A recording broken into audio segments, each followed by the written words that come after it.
அந்த வகையில் அல்லாஹ் திருமறை குர்ஆன் சூரத்து தௌபாவில் நபிகளார் காலத்தில் நடைபெற்ற பல்வேறு போர்களையும் அந்த போர்க்களங்களில் அல்லாஹ் செய்த உதவிகளையும் போர்க்களத்தில் மனிதர்கள் நடந்து கொள்ள வேண்டிய நடவடிக்கைகளையும் பற்றி ஏராளமான செய்திகள் அந்த அத்தியாயத்தில் விரிவாக பேசப்படுகிறது. அதில் ஒரு இடத்துல ஒரு வரலாற்று செய்தியை அல்லாஹ் நினைவுபடுத்துகிறான். நபி ஸல்லல்லாஹு அலைஹி வஸல்லம் அவர்களுடைய காலத்தில் அவர்கள் நேரடியாக பங்கு பெற்ற கடைசி போராக இருக்கிற ஹுனைன் யுத்தத்தை பற்றி அல்லாஹ் அந்த வசனத்தில் நினைவுபடுத்தி பேசுகிறான். லகத் நஸரக்குமுல்லாஹு ஃபி மவாத்தின கஸீரத்தின், உங்களுக்கு அல்லாஹ் ஏராளமான களங்களில் உதவி செய்திருக்கிறான். நிறைய போர்க்களங்களில் அல்லாஹ் உங்களுக்கு நேரடியாக உதவி செய்திருக்கிறான் என்று அந்த வசனம் அப்படி ஆரம்பிக்கிறது. லகத் நஸரக்குமுல்லாஹு ஃபி மவாத்தின கஸீரத்தின், ஏராளமான களங்களில் அல்லாஹ் உங்களுக்கு உதவி செய்திருக்கிறான். வயௌம ஹுனைனின், ஹுனைன் போர்க்களத்தின் பொழுது இது அஜபத்துக்கும் கசரத்துக்கும், உங்களிடமிருந்த எண்ணிக்கை, அதிகமான எண்ணிக்கை உங்களுக்கு மமதையை வழங்கியது, பெருமையை வழங்கியது. நம்ம இடத்துல நிறைய எண்ணிக்கை இருக்குது, நம்ம நிறைய ஆட்கள் இருக்கிறோம், அதனால் இன்னும் நம்மளை யாரும் ஜெயிக்க முடியாது. சின்ன ஆட்களாக இருக்கும் பொழுது, சின்ன கூட்டமாக இருக்கும் பொழுதே நம்ம நிறைய பேரை தோக்கடிச்சிருக்கிறோம், ஜெயிச்சிருக்கிறோம், அதனால் இப்போ நம்மளை அப்படி அவ்வளோ சீக்கிரமாக அவங்களால ஜெயிக்க முடியாது அப்படின்னு சஹாபாக்களுடைய உள்ளத்தில் அப்படி ஒரு எண்ணம் இருந்துச்சுன்னு குர்ஆனில் அல்லாஹ்வே சொல்லி காட்டுகிறான். யௌம ஹுனைனின், ஹுனைன் போர்க்களத்துடைய நாளில் இது அஜபத்துக்கும் கசுரத்துக்கும், உங்களிடம் உணர்ந்த அதிகமான எண்ணிக்கை உங்களுக்கு மமதையை அளித்தது சொல்லிட்டு அடுத்த வரியில் சொல்கிறான், ஃபலம் துகுனி அன்கும் ஷைஅன், ஆனால் அது உங்களுக்கு எந்த பயனையும் எதையுமே செய்யலையே. நினப்பு தான் அப்படி இருந்துச்சு. நாம் பெருசாக எண்ணிக்கையில் இருக்கிறோம், அவங்க எதையெல்லாம் போட்டு யோசிக்கிறாங்கன்னா பதிர்களத்தை எல்லாம் போட்டு யோசிக்கிறாங்க. பதிர்களத்தில் ரொம்ப சின்ன கூட்டமாக இருந்தோம், ஆனால் எவ்வளோ பெரிய கூட்டத்தை எதிர்கொண்டு ஜெயித்தோம். வெறும் 300 பேர் இருந்துக்கிட்டு 1000க்கும் மேற்பட்டவர்களை ஜெயித்தோம். அது மட்டும் இல்லாமல் 300 பேர் மட்டும் இல்லை, அந்த 300 பேர் ரொம்ப வறுமையில் இருந்தோம், சாப்பாட்டுக்கு வழி இல்லாமல் இருந்தோம், போர் செய்வதற்கு தேவையான தளவாடங்கள் இல்லாமல் இருந்தோம், போருக்கு தேவையான வாகனங்கள் இல்லாமல் இருந்தோம், போர் செய்ய வேண்டும் என்கிற திட்டமிடுதலே இல்லாமல் அந்த போரை சந்தித்தோம். இந்த ஹுனைன் போராவது போருக்கு போகணும்னு ஒரு நீண்ட ஏற்பாட்டோடு கிளம்பி வர்றாங்க. ஆனால் பத்ர் போருக்கும் அப்படிப்பட்ட போர் இல்லை. அவங்க போரை நினைச்சு நபிகளாரும் சஹாபாக்களும் வரவே இல்லை. அவங்க வந்தது வேறொரு நோக்கத்துக்காக வேண்டி, வேறொரு வியாபார கூட்டம் மதீனாவை கிராஸ் பண்ணி போகிறாங்க, அவங்கள அட்டாக் பண்ணணும்னு தான் வந்தாங்க. ஆனால் கடைசியில் பார்த்தா திடீர்னு அந்த போரை சந்திக்க வேண்டிய சூழல் வந்துருச்சு. அப்போ இவ்வளவு நெருக்கடி இருந்துச்சு, எண்ணிக்கை குறைவாக இருந்துச்சு, பலம் கம்மியாக இருந்துச்சு, பொருளாதாரத்தில் பின்னடைவு இருந்துச்சு, வாகனத்தில், உபகரணங்களில், போருக்கு தேவையான ஆயுதங்களில் எல்லாவற்றிலையுமே பின்தங்கிய நிலையில் இருந்தோம். அன்னைக்கே நம்ம பெரிய பெரிய கூட்டத்தை எல்லாம் அடித்து வீழ்த்தி வெற்றி பெற்றிருக்கிறோம்னு சொன்னால் இன்னைக்கு நாம் எவ்வளோ பேர் இருக்கிறோம்? ஏறத்தாழ வரலாற்று ஆசிரியர் சொல்லுகிறார்கள், அன்றைய போரில் 18,000 பேர் படையோடு நபிகளார் அந்த போருக்கு புறப்படுகிறார்கள். 18,000 பேர் என்று சொன்னால் கொஞ்சம் கற்பனை பண்ணி பாருங்க, எவ்வளவு பெரிய படையாக இருந்திருக்கும். இன்னைக்கே 18,000 பேர் கொண்ட படை என்பது ரொம்ப பெருசு. சில நாடுகள் எல்லாம் ஒட்டுமொத்தமாக அவர்களுடைய நாட்டின் இராணுவ பலமே 1,00,000க்கு உள்ளதா இருக்கிறது.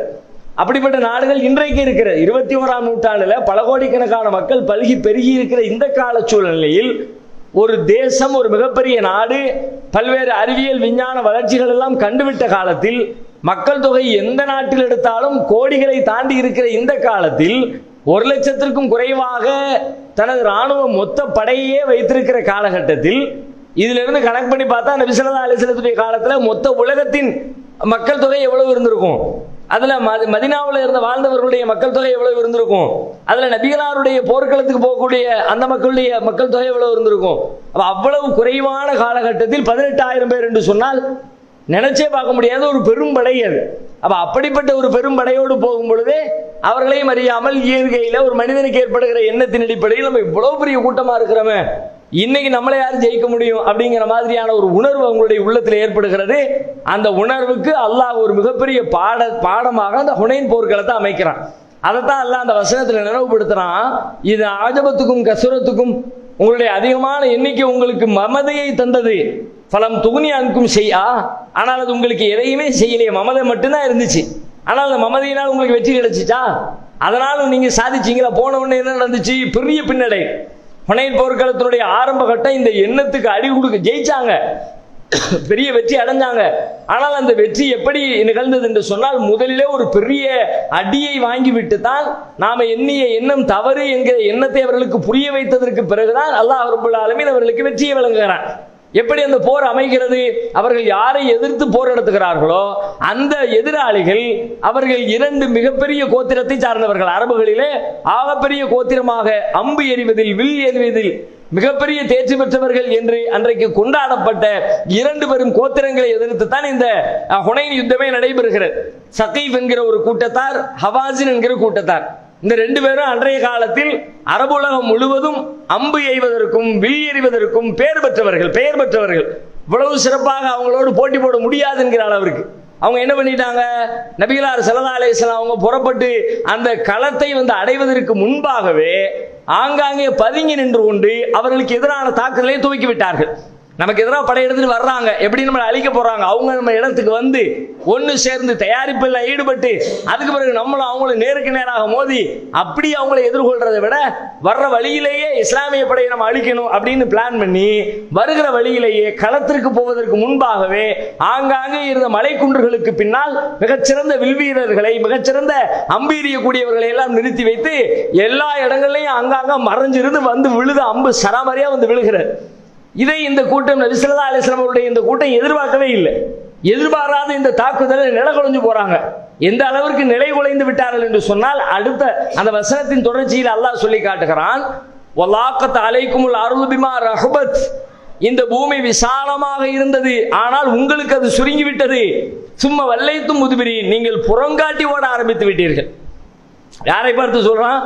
நம்ம எந்த வரலாற்றில் எந்த நபித்தோழர்களை எல்லாம் புறமுதுகு காட்டுவார்கள் என்பதை பற்றி கற்பனை கூட செய்திருக்க மாட்டோமோ, அப்படிப்பட்ட நபித்தோழர்களையும் நபிகளால் அழைத்து சென்ற அந்த படையையும் பற்றி அல்லாஹ் சொல்லுகிறான், சும்மா வல்லைத்தும் முதுபிரீன், பிறகு நீங்கள் புறம் காட்டி ஓட ஆரம்பித்து விட்டீர்கள். சும்மா அன்ஸலல்லாஹு ஸகீனத்தஹு அலா ரசூலிஹி வ அலல் முஃமினீன், அதன் பிறகு அல்லாஹ் ரப்பல் ஆலமீன் தன் அமைதியை தன் தூதரின் மீதும் இந்த இறை நம்பிக்கையாளர்கள் மீதும் அல்லாஹ் வழங்கினான். வன்சல ஜுனூதல் லம் தரவுஹா, நீங்கள் பார்க்காத ஒரு படையை உங்களுக்காக வானத்திலிருந்து இறக்கி வைத்து உதவி செய்தான். பத்ர் போர்க்களத்தில் எப்படி வானவர்களை அல்லாஹ் அனுப்பி வைத்து உதவி செய்தானோ, அதுபோல ஹுனைன் போர்க்களத்திலையும் அல்லாஹ் நீங்கள் கண்டிராத, நீங்கள் கண்களால் காணாத ஒரு படையை உங்களுக்காக அனுப்பி வைத்து அல்லாஹ் உதவியை உங்களுக்கு வழங்கினான் அப்படின்னு மேல அப்படி போகுது. சும்மைய தூபுல்லா, பிறகு அல்லாஹ் தான் நாடியவர்களை மன்னித்தான் என்று சொல்லி தன்னுடைய கருணையை பற்றி அல்லாஹ் தொடர்ந்து பேசுகிறான். அப்ப இந்த ஹுனைன் யுத்தம் அப்படின்பது என்று சொல்லப்படுகிற நபிகளாரின் காலத்தில் நடைபெற்ற இந்த யுத்தம், அந்த யுத்தத்தை சார்ந்து நடந்த பல்வேறு நிகழ்வுகள் இஸ்லாமிய வரலாற்றிலே மிக மிக பிரபலமானவை. 14 நூற்றாண்டு காலமாக சமூகத்தின், இஸ்லாமிய சமுதாயத்தின் எல்லா இடங்களிலும், எல்லா ஊர்களிலும், எல்லா பகுதிகளிலும் திரும்ப திரும்ப நினைவு கூறப்படுகிற, பேசப்படுகிற பல்வேறு நிகழ்வுகள் அந்த ஹுனைன் யுத்தத்தை ஒட்டித்தான் நிகழ்ந்தது.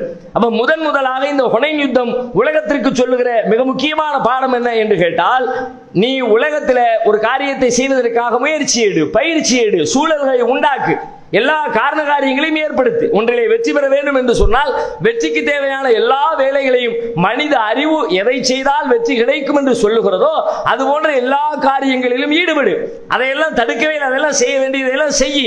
ஆனால் அதன் மீது எவ்வளவு நம்பிக்கை வைத்திருக்கிறாயோ அதை விட அதிகமாக நான் என்னால் என்றதை செய்து விட்டேன், இதற்கு பிறகு இதில் உள்ள முடிவு என்பது, இதனுடைய இறுதி முடிவு என்பது என் இறைவனின் நாட்டப்படி இருக்கிறது, என் இறைவன் எனக்கு உதவி செய்ய வேண்டும் என்று காரண காரியங்களை எல்லாம் செய்துவிட்டு அல்லாஹ்வை சார்ந்து விடு, அல்லாஹ்வின் மீது நம்பிக்கை வைத்து விடு.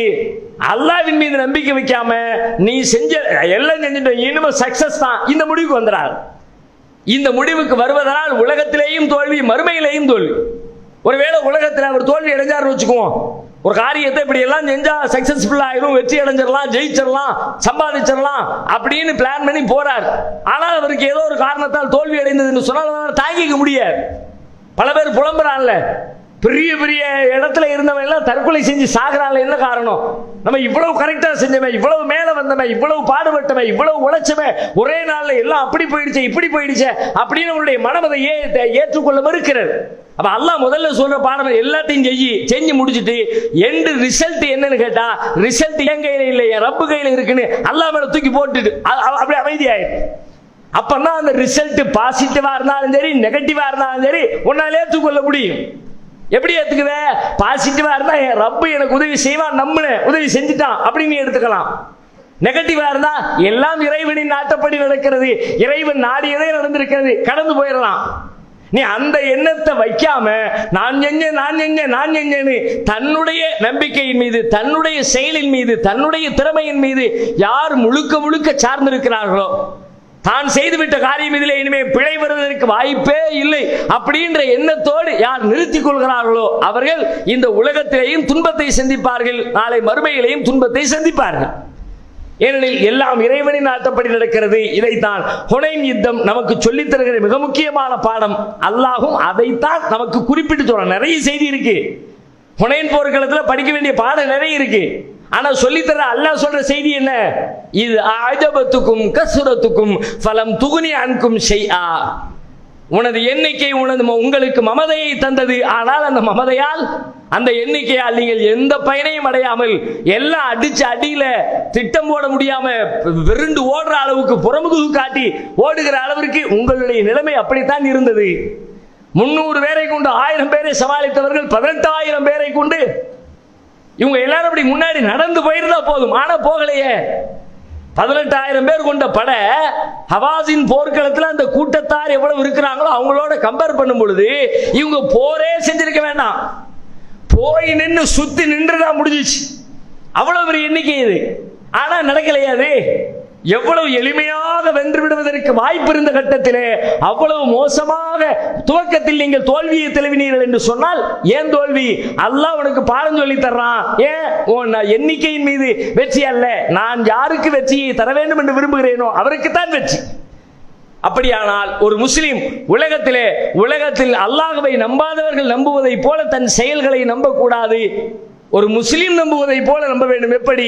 என் இறைவன் எனக்கு உதவி செய்வான், என் இறைவன் இதை கண்காணிக்கிறான், என் இறைவனுடைய உதவி இல்லாமல் என்னால் ஜெயிக்க முடியாது என்கிற உணர்வை நீ செய்கிற ஒவ்வொரு செயலுக்கு பின்னாலும் அதை தொடர்ந்து நினைத்துக் கொண்டே இரு. இப்ப நம்ம வாழ்க்கையில கொஞ்சம் யோசிச்சு பாருங்க, ஒரு நாளைக்கு எவ்வளவு காரியங்களை செய்யறோம், ஆனால் எவ்வளவு நேரங்களில், எத்தனை தடவைகளில் எல்லாம் செஞ்சாச்சுப்பா, நம்ம அல்லாஹ்வுடைய நாட்டம் தான், அல்லாஹ்வுடைய உதவி வேணும், அல்லாஹ்ட்ட கையேந்துவோம் அப்படின்னு கையேந்திய நாட்கள் எவ்வளவு. ஒரு தொழிலை எடுத்துக்குவோமே, தினசரி நாம் ஓடுகிற பெரிய ஓட்டம் தொழிலுக்கான ஓட்டம் தான், பொருளாதார ஓட்டம் தான். தினம் காலையில் எழுந்தது முதல் மாலை தூங்குகிற வரைக்கும் அதிகமான மனிதர்களின் அதிகமான நேரத்தை எது சுரண்டுகிறது என்று பார்த்தால் அவனுக்கான பொருளாதார தேடல் தான் சுரண்டுகிறது.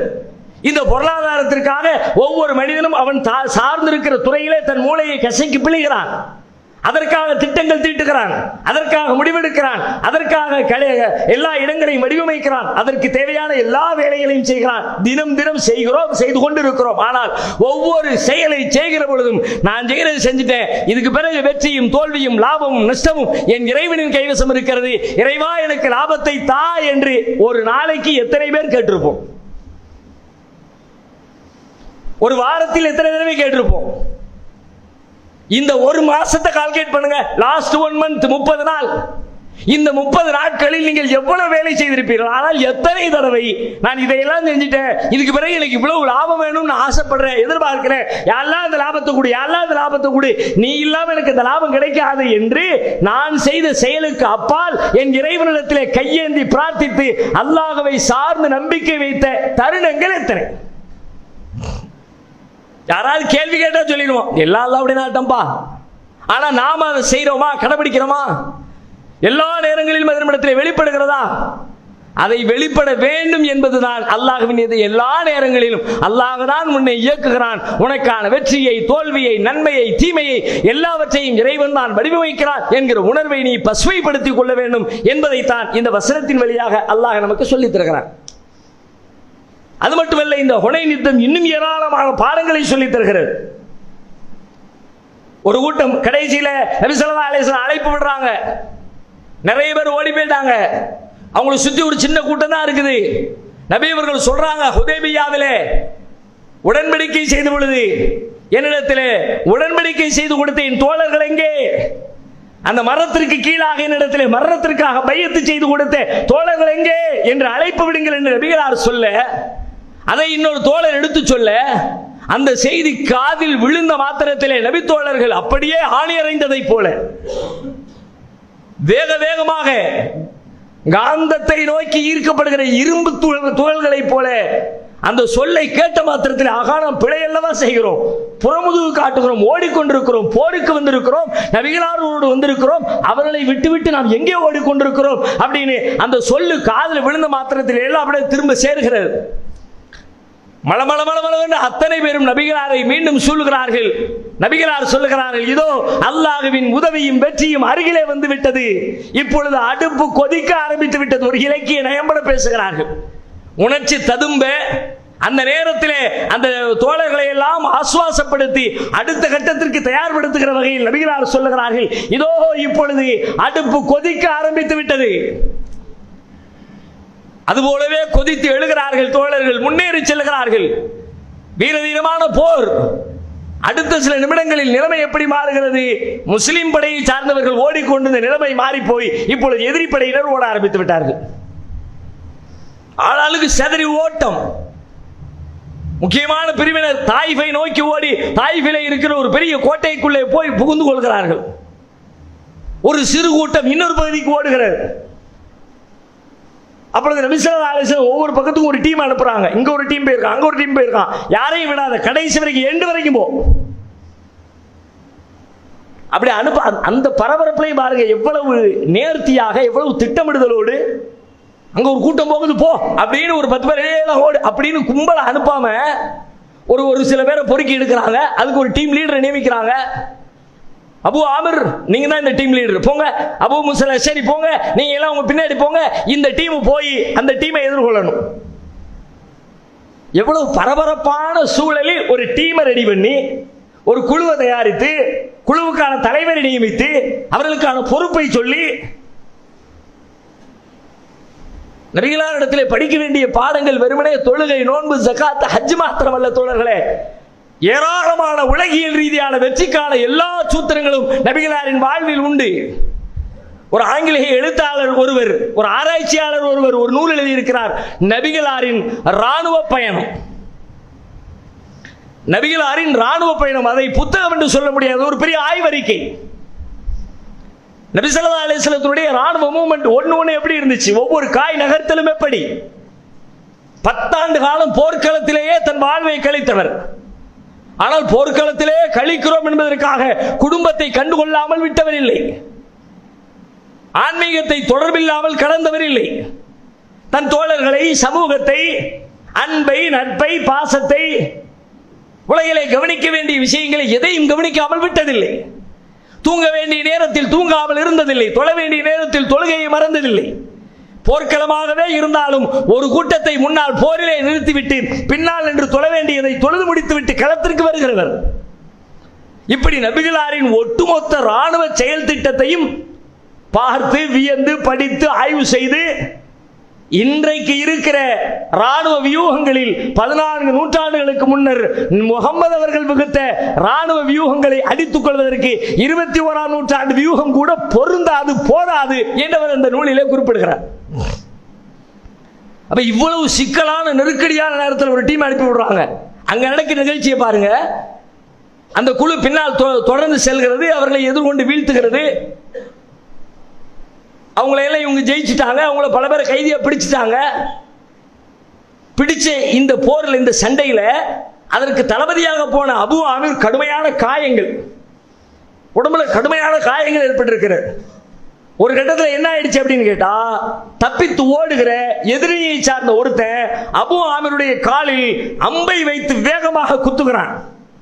ஏற்கனவே உடம்பு முழுக்க காயம், தாங்க முடியாத ரணத்தில் கிட்டத்தட்ட மரணத்தின் விளிம்பை நோக்கி நகர்ந்து கொண்டிருந்த அபு ஆமிர் அவர்களுக்கு, அந்த குழுவின் தலைவர் அவர்களுக்கு, அவனுடைய இந்த தாக்குதல் நிலை கொள்ளாத ஒரு சூழலை அவர்களுக்கு ஏற்படுத்தியது. அபு முஸா சரி ஓடி வர்றாங்க, வந்துட்டு கேட்கிறாங்க, யார் குத்துனா? காலில் குத்தி இருக்கிற அம்பு சரியான உள்ள ஆழமாக பாய்ந்திருக்கிறது, சும்மா அவ்வளவு லேசா எடுத்து போட்டவும் முடியாது. ஆனா யார் குத்துனா? அங்க தூரத்தில் ஒருத்தர் ஓடிக்கிட்டு இருக்கிறான், கை காட்டுறான், அதோ அவன் தான் குத்திட்டு ஓடுறான். கொஞ்சம் ஒரு இந்தா வந்துடுறேன் அப்படின்ட்டு இவரை பாதுகாக்க வேண்டும் என்கிற அதே நேரத்தில் எதிரியை தப்ப விட்டு விடக்கூடாது என்கிற வேகத்தில் தொடர்ந்து அவனை தொடர்ந்து ஓடுகிறான் அபு முஸா அஷ்அரி. போறாங்க போறாங்க போறாங்க, அவங்க ஓடிக்கிட்டே இருக்கிறான். ஒரு கட்டத்தில் இவன் நிக்க மாட்டான் போல இருக்கே, போய்கிட்டே இருந்தா ஓடுறதா ஓட்டப்பந்தயமா வச்சிருக்கோம், சண்டை போடலாம்னு பார்த்தா ஓடிக்கிட்டே இருக்காங்க. என்ன செய்யறது? பின்னாடி இருந்து இவர் பேசுறாரு, ஏன்பா உனக்கு வெக்கமா இல்ல? நீ அரபி தானே, நீ அரபு குலத்தை சார்ந்தவன் தானே, ஆனா தஸ்தாஹி உனக்கு வெக்கம் இல்ல, இப்படி புறமுதுகு காட்டி போறியே. அவனுக்கு வெக்க ரோஷம் வந்துருச்சு.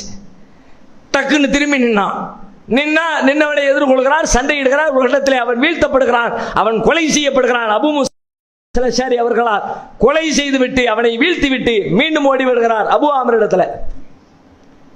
அபூ ஆமிர் அவர்கள் அவர்களுடைய கடைசி மூச்சை இழுத்து விட்டு கொண்டிருக்கிற தருணம்.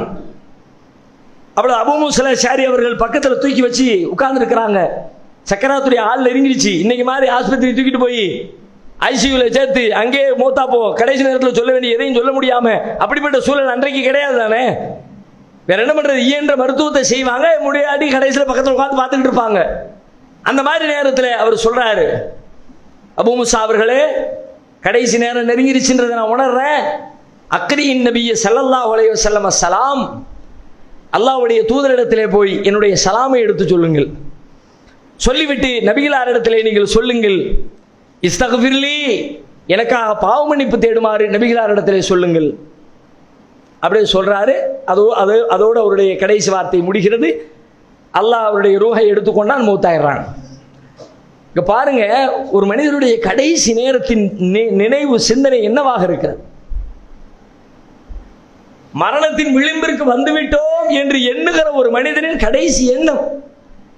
இன்றைக்கு நாம் நம்மை அசை போட்டு பார்க்க வேண்டும். நம்முடைய மரண நேரம் இப்படிப்பட்ட எண்ணத்தை நமக்கு தருமா? மன்னிப்பை, அல்லாஹ்வை, நபியை, தூதரை, இஸ்லாத்தை தருமா என்பது மிகப்பெரிய கேள்வி. ஏனெனில் நாம் எதை பத்தி எல்லா நேரமும் நினைக்கிறோமோ அதுதான மௌத்திலையும் இருக்கும். வாழுகிற பொழுது வாழ்க்கையின் வேகத்தில் அதிகமான நேரத்தை எதில் செலவிடுகிறோமோ அதுதான் மரண நேரத்தில் வெளிப்பட போகிறது. அப்ப நம்ம வாழ்ற நேரத்தில் பூரா காசு, பணம், பொருளாதாரம், சண்டை, போக்குவரத்து, பொறாமை, குரோதம், இதிலே நம்முடைய வாழ்க்கையை ஓட்டிக்கொண்டே இருந்தால் கடைசி நேரத்தில் என்ன இருக்கும்? விட்டுறாது அவனை. நம்ம வரலாறுகளில் கேள்விப்பட்டிருக்கிறோமே, நபிகளாரின் வருகைக்கு முன்பு அறியாமை காலத்து அரபுகள் தன்னுடைய மரண நேரத்திலே தன் பிள்ளைகளிடத்திலே வசியத்து செய்து விட்டு செல்வார்கள். எப்படி? அவனுக்கு நமக்கும் பகை, விட்டுறாத, அவனுடைய வம்சத்தை காலி பண்ணு அப்படின்னு வசியத்து பண்ணிட்டு போவானே. அப்படிப்பட்ட வசியத்து செய்யக்கூடியவர்களாக இருந்தால் எவ்வளவு மோசம், நம்முடைய வாழ்க்கை எவ்வளவு பெரிய இழப்பு, எவ்வளவு பெரிய துன்பம். நபி ஸல்லல்லாஹு அலைஹி வஸல்லம் இடத்துல அபூ மூஸா அல்-அஷ்அரி அவர்கள் வந்து நடந்த நிகழ்வை எடுத்து சொல்லுகிறார். இது மாதிரி உங்களுக்கு சலாம் சொன்னாங்க, பாவ மன்னிப்பு தேட சொன்னாங்க. சொன்ன அடுத்த நிமிஷத்துல பாருங்க, அல்லாஹ்வுடைய தூதர் எனக்காக பாவ மன்னிப்பு தேடணும்னு தூதர்கிட்ட சொல்லுங்கன்னு சொல்லிட்டாங்க. செய்தி கேள்விப்பட்டு உடனே நபி ஸல்லல்லாஹு அலைஹி வஸல்லம் போறாங்க, ஒது செய்றாங்க.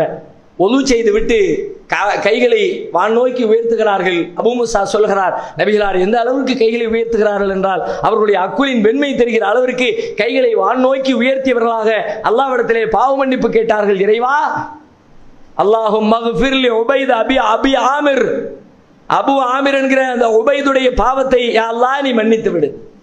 அல்லாஹும்ம ஜஅல்ஹு யௌமல் கியாமத்தி ஃபௌக கஸீரின் மின் ஹல்கிக மினன் நாஸ், மறுமையில் உன்னுடைய படைப்புகளில் ஏராளமான மனிதர்களுக்கு விளங்குகிற சிறப்பை விட இவரை மேம்பட்டவராக நீ ஆக்கிவை என்று அல்லாஹ்விடத்தில் நபி ஸல்லல்லாஹு அலைஹி வஸல்லம் அவர்கள் கையேந்துகிறார்கள். இதன் வழியாக நபிகளார் சொல்லுகிற செய்தி என்ன? எனக்காக துஆ செய்யுங்கள் என்று ஒருவர் நேரடியாக சொன்னால் அல்லது இன்னொரு வழியாக சொல்லிவிடப்பட்டால் அந்த சொல்லுக்கு நாம் கொடுக்கிற முக்கியத்துவம் என்ன? நபிகளார் கொடுத்த முக்கியத்துவம் என்ன? துஆ செய்யுங்க அப்படின்னா ஊன்னு தலையாட்டுறது தான் நம்முடைய வேலை. சரி சரி என்ன சரி சரி சரி சரின்னு சொல்லுங்க, தப்பு இல்லை. எப்ப சொல்லணும்? இதை நினைவிலே வைத்துக் கொண்டு நீங்கள் அல்லாஹ்விடத்திலே துஆ செய்கிற பொழுது, தொழுகையை முடித்து விட்டு உங்களுக்காக கையேந்துகிற பொழுது, நம்மிடத்திலே ஒரு துஆ செய்ய சொன்னாரே என்று நினைவில் வைத்து துஆ செய்கிற மனிதராக இருந்தால் அவர் சரி சரின்னு சொன்னா தப்பு இல்லை. ஆனா நம்ம அப்படி செய்யறோமா? நமக்காக துஆ செய்வதே குறைவு, பிறகு அடுத்தவருக்காக. நபிகளாருடைய பண்பை பாருங்கள். துஆ செய்யுங்கன்னு ஒருத்தர் என்று சொல்லியிருக்கார். பாவ மன்னிப்புக்கு அல்லாஹ்விடத்தில் துஆ செய்ய சொல்லி கேட்டிருக்கார். நான் துஆ செய்கிறேன், உடனே துஆ செய்கிறார்கள். பிறகு நம்மால் கேட்க முடியாது என்று அஞ்சுகிறவர்கள் அல்லது நாம் மறந்து விடுவோம் என்று எண்ணுகிறவர்கள் குறைந்தபட்சம் அவர் துஆ செய்யுங்கள் என்று சொல்லுகிற நேரத்தில் அல்லாஹ் உங்களுக்கு அருள் செய்யட்டும், அல்லாஹ் உங்கள் பாவங்களை மன்னிக்கட்டும், அல்லாஹ் உங்கள் தேவைகளை நிறைவேற்றட்டும், அல்லாஹ் உங்கள் கஷ்டங்களை நீக்கட்டும், அல்லாஹ் உங்கள் வியாபாரத்தில் பரக்கத் செய்யட்டும் என்று ஏதேனும் ஒரு துவா அந்த நேரத்தில் செஞ்சுட்டு குறைஞ்சபட்ச கடமையை முடிச்சிட்டாவது போங்களேன். நம்முடைய உணர்வுபூர்வமாக எந்த அளவுக்கு சொல்லுகிறோம் செய்கிறோம் என்பது ஒரு புறத்தில் இருந்தாலும் கூட குறைந்தபட்சம் என்னிடத்தில் அவர் ஒரு கோரிக்கை வச்சார், அதை நான் நிறைவேற்றி விட்டேன் என்கிற வேலையாவது முடியுமா இல்லையா? அது கூட இல்லையே. அப்ப அல்லாஹ் ஒரு பாடத்தை நமக்கு குர்ஆனிலே சொல்லுகிறான். ஹுனைன் யுத்தத்தில் நபிகளாரும் நபி தோழர்களும் இன்னும் பல்வேறு பாடங்களை நமக்கு சொல்லுகிறார்கள். அந்த ஹுனைன் யுத்தத்தின் பாடங்கள் ஒவ்வொன்றுமே மகத்தானவை, நம் வாழ்வில் கடைபிடிக்க வேண்டியவை. அவற்றை கடைபிடித்து ஒழுகுகிற நன்மக்களாக நம்